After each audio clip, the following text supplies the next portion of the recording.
Prenisjes së procesit të rivlerësimit të pasurive të paluajshme, shuma e kursyer nga individët dhe bizneset nga zbatimi i tatimit të reduktuar në 5%, llogaritet rreth 84 milion euro. Të dhënat janë bërë publike nga administrata tatimore, ku nga ky proces përfitojnë jo vetëm ata individ që kërkojnë të shesin një pasuri të paluajshme, por edhe ata që pronat i kanë regjistruar me vlerë më të ulët se tregu.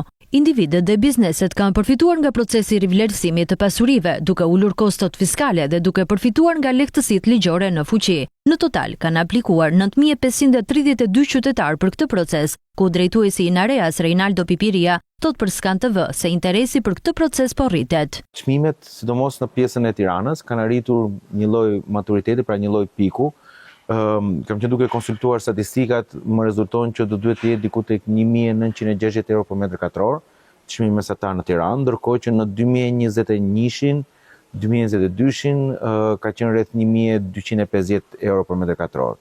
Patjetër që nëse marrim vetëm shifrat në euro, ka një rritje prej 55%, 56%, nëse krahason dy periudha, por duhet marrim parasysh që euro është vlerësuar 25 deri në 30%. Si do që të jetë, kur kalojmë në këto shifra dhe në këtë ritëm rritje, efekti psikologjik ka ndikuar të gjitha aktorët në treg, sidomos të blerësit. Numri aplikimeve më së shumti është i përqendruar në Tiranë dhe Bregdet, 42% e totalit aplikimeve janë në kryeqytet, në Durrës 18%, Vlorë 6%, Lezhë 4.5%, Sarandë 4% e të tjerë.